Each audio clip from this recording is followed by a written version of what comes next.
আজ দেখতে দেখতে 14ই ফেব্রুয়ারি। না, আমি অন্য কিছু বলছি না। আমি বলছি যে একাদশ দ্বাদশে কাউন্সেলিং এর জন্য এখনো কোনো সাড়া শব্দ নেই। শুধু তাই নয়, কমিশনের পক্ষ থেকে কোনো প্রেস কনফারেন্স নয়, যেখানে ওয়েস্ট বেঙ্গলের হাজার হাজার চাকরি প্রার্থীরা ওয়েট করে আছে এতগুলো প্রসেস পার হয়ে, এখন সেটা থমকে আছে। সেখানে কিছু দু চারটে কথা বলে তাদের সান্ত্বনা দেওয়া যে এই যে এত দেরি হচ্ছে তার অ্যাকচুয়াল কারণটা কি, সেটা নিয়ে তোমরা দেখছো কোনো একটা প্রেস কনফারেন্স রয়েছে? কিছুই নেই। এটা খুবই একটা অবাক করার বিষয়। দেখো, আজকে 14ই ফেব্রুয়ারি। আমি জানি না যে কাউন্সেলিং বিজ্ঞপ্তি কবে আসবে। সেখানে স্কুলের তো ভ্যাকান্সি লিস্ট তো এসএসসি অনেক আগেই পেয়েছে। তার কি এডিটিং এর কাজ এখনো কন্টিনিউ হচ্ছে? অন্তত স্কুল লিস্টটা প্রকাশ করে দিক। সেখানে যারা কাউন্সিলিং যাবে আগে একটা স্কুলে একটা লিস্ট করে নিক তাদের সুবিধার জন্য। তাও করছে না। এবং কাউন্সেলিং যে কবে থেকে অ্যাকচুয়ালি শুরু হচ্ছে সে নিয়ে কোনো অফিসিয়াল কোনো মানে বিজ্ঞপ্তি নেই। সবই ভাষা ভাষা কথাবার্তায় বা সবটাই আনঅফিসিয়ালি খবরগুলো আসছে। গোটা সবকিছু নিয়ে একটা বিশৃঙ্খলাময় পরিস্থিতি। এর থেকে তো কন্ডিশন আরো খারাপ। যারা ক্লাস 9-10-এ যারা কল ফর ভেরিফাই হয়ে আছো, তাদের সবে একটা পর্যায়ে টপকেছে। তারা শুধুমাত্র লেখা পরীক্ষায় কোয়ালিফাই করেছে, সেখানে ভেরিফিকেশন, সেখানে ইন্টারভিউ, সেখানে কাউন্সেলিং, সেখানে এতগুলো প্রসেস বাকি আছে। সে নিয়েও একটা বাক্য ব্যয় করছে না স্কুল সার্ভিস কমিশন। সত্যি ভাবতে অবাক লাগে।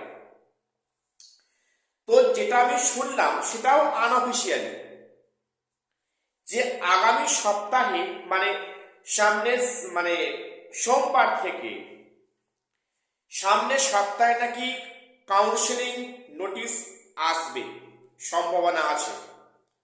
যদি আসে তো খুব ভালো হলো, হয়তো আসবে, আসার সম্ভাবনা আছে। তাহলে সেখানে কাউন্সেলিং, সেখানে নোটিশ দেবে, তারপরে school list, intimation letter download, এগুলো করতে তো সময় দিতে হবে মিনিমাম 5 থেকে 6 দিন। তাহলে সেখানে ফেব্রুয়ারি মাসের শেষের দিকে যদি কাউন্সেলিং শুরু হয়, সেটা হতে সময় লাগবে। আবার মার্চের প্রথম দিকে কিন্তু ভোট ডিক্লেয়ার হয়ে যাবে, চান্স খুব বেশি।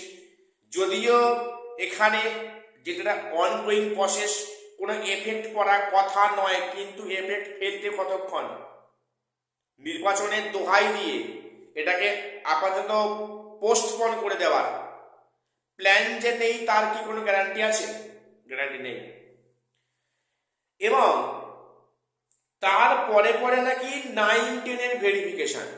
ভেবে দেখো, এখন যা সত্যিকারের যা বাস্তব পরিস্থিতি, যেটা আমার মনে হচ্ছে, কাউন্সেলিং প্রক্রিয়া ভোট প্রক্রিয়ার আগে সমাপ্ত হবে কিনা এখন সে নিয়ে তো প্রশ্ন জেগে উঠেছে অনেকের মনে। শুধু আমার একার নয়, তোমাদের অনেকে যেমন আছো, যে একাদশ দ্বাদশের কাউন্সেলিংটা হবে কিনা এই ভোট প্রক্রিয়ার আগে, সেটা নিয়েও সন্দেহ আছে। তবে হওয়া উচিত, হওয়ার সম্ভাবনা অনেকটাই আছে। কিন্তু আবার না হওয়ার অনেক কারণে কিন্তু অনেকের মনে আছে বা ঘুরছে। তো এবারে একাদশ দ্বাদশের কাউন্সেলিং প্রক্রিয়ার পরে যদি 9-10-এর প্রক্রিয়া শুরু হয়, সেখানে ভেরিফিকেশন আদৌ ভোটের আগে হবে কিনা খুব সন্দেহ। কারণ যদি ফেব্রুয়ারি শেষের দিকে কাউন্সেলিং শুরু হয়, এটা কন্টিনিউ হতে পারে আপ টু মার্চের ফার্স্ট উইক পর্যন্ত। তার মধ্যেই ভোট ডিক্লেয়ার হয়ে যাচ্ছে, তাহলে হয়ে যাওয়ার সম্ভাবনা বেশি। তাহলে সেখানে কি করে 9-10-এর ভেরিফাই কাজ শুরু হতে পারে আমার ঠিক মাথায় আসছে না। আমার এই ছোট মাথায় প্লে করছে না। চান্স খুবই কম, খুবই ক্ষীণ। এবারে এই বিষয়টা গেল। এবারে যে বিষয়টা গতকাল দেখলাম যে এক্সপায়ারি অফ প্যানেল নিয়ে কোর্ট মানে কেসটা আদৌ হিয়ারিং এর জন্য উঠল না। সেখানে সম্ভবত 49 সিরিয়ালে ছিল, অযদূর হওয়াটা আশা করাটা ভুল, কারণ সেখানে এই প্রক্রিয়াটা কিন্তু সেখানে শুনানি হয়নি। এরপরে ডেট এখনো অব্দি জানা যায়নি, সম্ভব হয়নি যে নেক্সট ডেট কবে আছে। অবশ্যই ডেট পড়বে। দেখো এই যে 10 মার্কস আর এক্সপায়ারি অফ প্যানেল, যেগুলো একটা মারাত্মক গ্রাউন্ড ছিল, সেই পথ কিন্তু ধীরে ধীরে বন্ধ হয়ে যাচ্ছে। কেন বলতো?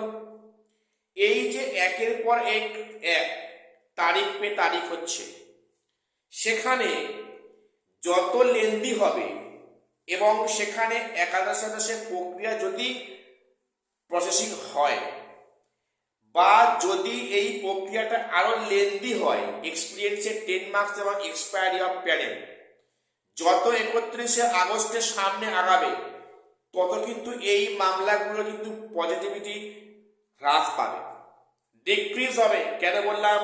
সেখানে কমিশনের বলার জায়গা থাকবে যে 31শে আগস্টের মধ্যে যে সেখানে নিয়োগ কমপ্লিট করতে হবে, কোর্ট সুপ্রিম কোর্টের আদেশে বলা হয়েছে, বা সেখানে হচ্ছে কি কনফারেন্স করেছে রাজ্য বা সেখানে কমিশন, এর মধ্যেই প্রক্রিয়া কি করে সম্ভব, এই মর্মে কিন্তু এই যাই আপডেট আসুন না কেন, এক্সপিরিয়েন্সের 10 মার্কস এবং এক্সপায়ারি অফ প্যানেল নিয়ে শেষ অবধি টিকবে না। কারণ 31শে আগস্টের মধ্যে নিয়োগ করা কিন্তু বদ্ধপরিকর সুপ্রিম কোর্ট। তাহলে কি কোথাও মনে হচ্ছে যে এই মামলাগুলো মানে যে পিছাচ্ছে, এর পিছনে কোনো ফ্যাক্টর কোনো কাজ করছে? তোমরা প্রত্যেক বিষয়ে ভেবে দেখো। আমি যেটা তোমাদের বললাম, এখানে অনেক গুরুত্বপূর্ণ ফ্যাক্টর কাজ করছে এই তারিখ পে তারিখ হওয়ার পিছনে, যেটা পরিষ্কার ইঙ্গিত। এক্সপিরিয়েন্সের 10 মার্কস নিয়ে আগামী যে 3 মার্চ কেস আছে, জানি না সেদিকে এডিশন কোনো বক্তব্য রাখবেন কিংবা এসে কোনো বাঁধ দেওয়া, খুব সন্দেহ আছে। ভার্ডিক্ট এখন বহুদূর, মানে যেটুকু আশা ভরসা ছিল ফ্রেশারদের পক্ষে, তাও কিন্তু একদম নিশ্চিহ্ন হওয়ার মুখে। আসলে এটাই আমাদের মানে সমাজ ব্যবস্থা, যেখানে তারিখ পে তারিখ, যেখানে যোগ্যরা বিচার পায় না, আর সেখানে অযোগ্যরা কয়েক মিনিটের মধ্যে, কয়েক ঘন্টার মধ্যে সেখানে একটা মানে মানে জাজমেন্ট নিয়ে এসে হাজির হয়।